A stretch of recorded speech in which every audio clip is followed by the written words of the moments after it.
Hyrja e papritur. Në universitetin më të njohur të qytetit, ku çdo ditë studentët vinin të përpiqeshin për sukses akademik dhe prestigj, një skandal i paparashikuar po përgatiste terrenin për të shokuar të gjithë. Profesor Arben Leka, një emër i njohur për rigorozitetin e tij dhe ligjëratat frymëzuese në Fakultetin e Shkencave Sociale, ishte gjithmonë i njohur për disiplinën e tij, por ajo që ndodhi atë ditë nuk kishte të bënte me ligjërata apo seminare. Ishte një situatë e paparashikuar dhe e dëmshme që do të ndryshonte jetën e disa studentëve përgjithmonë. Studentët Nora dhe Elira, të dy të regjistruar në kursin e sociologjisë avancuar, ishin gjithmonë ndër më të përgatiturit. Të dy ishin miq të ngushtë, ndanin librat, shënimet dhe ëndrat për të ardhmen. Ata kur nuk e kishin imagjinuar që lidhja e tyre me profesorin e respektuar do të kthehej në një përvojë traumatike. Ajo ditë kishte nisur si çdo ditë tjetër. Auditorët ishin plot, disa studentë uleshin të hutuar nga kafeja e mëngjesit. Të tjerët diskutojnë për provimet që po afrohen.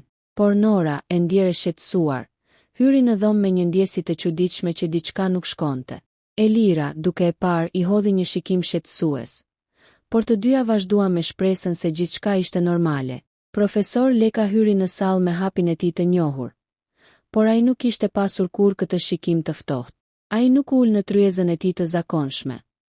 Përkundrazi, ju afrua studentëve me një seriozitet të çuditshëm. Ai ndaloi para Norës dhe Elirës, duke krijuar një tension që u ndje nga të gjithë të pranishmit. Kam nevojë të flas me ju jashtë, tha ai me zë të ulët, por autoritar, duke i bërë ata të ndihen të vegjël dhe të pafuqishëm. Nora dhe Elira ndan një shikim të ngathët, duke kuptuar instinktivisht se diçka e keqe po afrohej. Ata u ngritën dhe ndoqën profesorin jashtë auditoreve, duke u ndjerë të rrethuar dhe të pasigurt. Në korridorin e gjatë dhe të heshtur të fakultetit, profesor Leka u kthye nga ata dhe foli me një qetësi të rrezikshme që i bëri të dyja të dridheshin. Çfarë po ju tregoj tani nuk është diçka që mund të harroni, dhe as diçka që mund ta ndani lehtë me të tjerët. Por është rëndësishme që të kuptoni, marrëdhëniet tuaja me mua nuk mund të jenë siç mendoni. Në atë moment, Nora dhe Elira kuptuan se kjo nuk ishte thjesht një paralajmërim ose një bisedë akademike. Ishte diçka që do të thyente besimin, sigurinë dhe të ardhmen e tyre në universitet. Tensioni ishte i padurueshëm. Të dyja ndiheshin sikur po shikonin një marrëdhënie të ndaluar, dhe realiteti i asaj që po ndodhte filloi të përhapej ngadalë si një hije që nuk mund të shmangej. Konfrontimi dhe tensioni. Nora dhe Elira qëndruan të ngrira përballë profesor Lekës në korridorin e heshtur, ndërsa rreth tyre tingëllonte vetëm zëri i hapave të largët të disa studentëve të tjerë që kalonin në distancë. Një ftohtësi e çuditshme mbuloi dhomën, një ndjenjë që asnjë nga ato nuk e kishte përjetuar më parë. Çfarë doni nga ne? Pyeti Nora, duke mbajtur zërin sa më të fortë të mundte. Por brenda saj një frikë e thellë po shtrinte rënjët. Profesor Leka e shikoi për një moment qetësisht, por sytë e tij kishin diçka të paparashikuar. Një lloj ftohtësie që i shqetësonte ato më shumë se çdo fjalë. Ju duhet të kuptoni që çfarëdo që ndodh më tej nuk është vetëm një çështje personale. Është gjithashtu një çështje e rregullave dhe fuqisë që ndodhet mbi ju, tha ai, duke e bërë shprehjen e fytyrës së tij të duket edhe më serioze. Elira ndjeu një val të fortë trishtimi dhe pasigurie. Por ne nuk kemi bërë asgjë të keqe. Pse po e bëni këtë, tha ajo duke tentuar të mbante qetësinë. Por Leka nuk dha përgjigje të qartë. Ai ju afrua pak më shumë, duke bërë që ato të tërhiqeshin pa e kuptuar. Ky nuk është momenti për të diskutuar gabimet apo drejtësinë. Ky është momenti që ju të kuptoni fuqinë dhe vendimet që marrin njerëzit në pozita të caktuara. Nora ndjeu një kombinim të neverisë dhe zemërimit.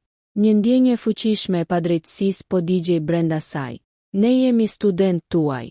Ju keni përgjegjësi për ne, jo të na dëmtoni, tha ajo me një zë që dridhte, por që nuk mund të shuhej.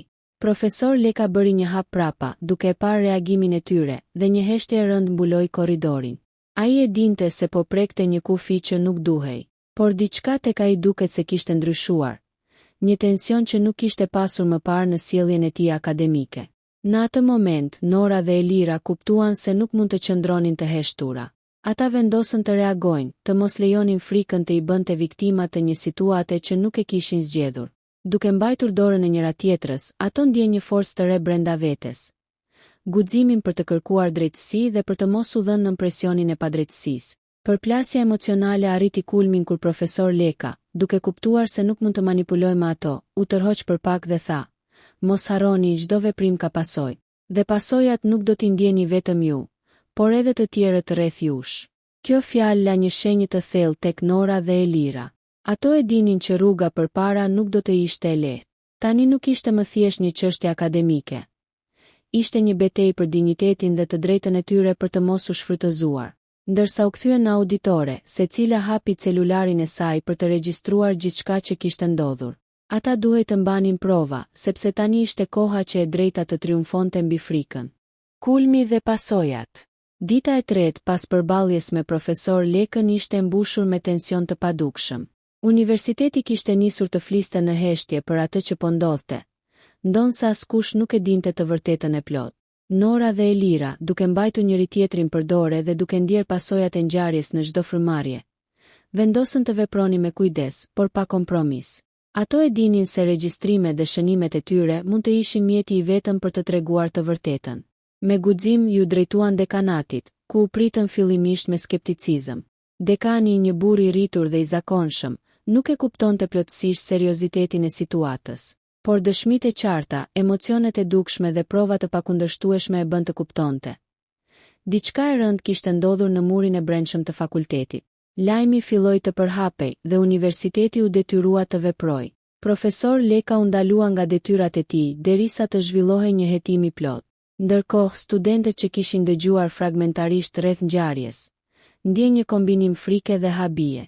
Shumë prej tyre mbështetën Nora dhe Elirën, duke kuptuar që guximi I tyre për të folur kishte shpëtuar dinjitetin e gjithë komunitetit akademik. Por pasojat emocionale për Nora dhe Elirën ishin të thella. Ato përjetuan ne të gjata pa gjumë, frikë dhe trishtim, duke u përpjekur të kuptonin se si mund të vazhdonin jetën e tyre normale pas një ngjarjeje traumatike. Megjithatë, ato kuptuan një të vërtetë të rëndësishme. Të drejtësia nuk mund të fitohet pa guxim, dhe askush nuk mund të merret lehtë me të drejtat dhe integritetin e një personi. Në fund, universiteti shpalli masa disiplinore kundër profesor Lekës, dhe një program për mbështetjen psikologjike të studentëve u vendos. Nora dhe Elira morën mbështetje nga familja dhe miqt, duke u rikthyer ngadalë në normalitet. Ato, edhe pse të ndryshuara nga përvoja, ndjen një forcë të re brenda vetes, një kuptim të thellë se fuqia për të mbrojtur veten dhe të tjerët nuk mund të nënvlerësohet. Historia e tyre u bë një shembull në universitet, një mesazh për të gjithë studentët dhe stafin. Askush nuk është mbi rregulla dhe drejtësia mund të triumfojë kur dikush ka guximin të flasë. Pasojat për profesorin ishin të mëdha, karriera e tij u shkatërrua, reputacioni I tij I njohur u fshi, dhe ai u detyrua të përballet me ligjin dhe etikën e humbur. Në heshtjen e netëve të mëvonshme, Nora dhe Elira ndjen një ndjesi të përzier. Një lloj lehtësimi I thellë dhe një dhimbje e vogël për gjithçka që kishin kaluar. Por një gjë ishte e qartë. Ato kishin fituar më shumë se thjesht një betejë. Kishin fituar dinjitetin, vetbesimin dhe respektin e komunitetit për të cilin kishin luftuar. Dhe në këtë rrugë të vështirë, ato mësuan se guximi, ndershmëria dhe drejtësia janë armët më të fuqishme që çdo person mund të mbajë. Në këtë mënyrë, historia përfundon me një mesazh fuqizues mbi drejtësinë dhe rëndësinë e guximit personal.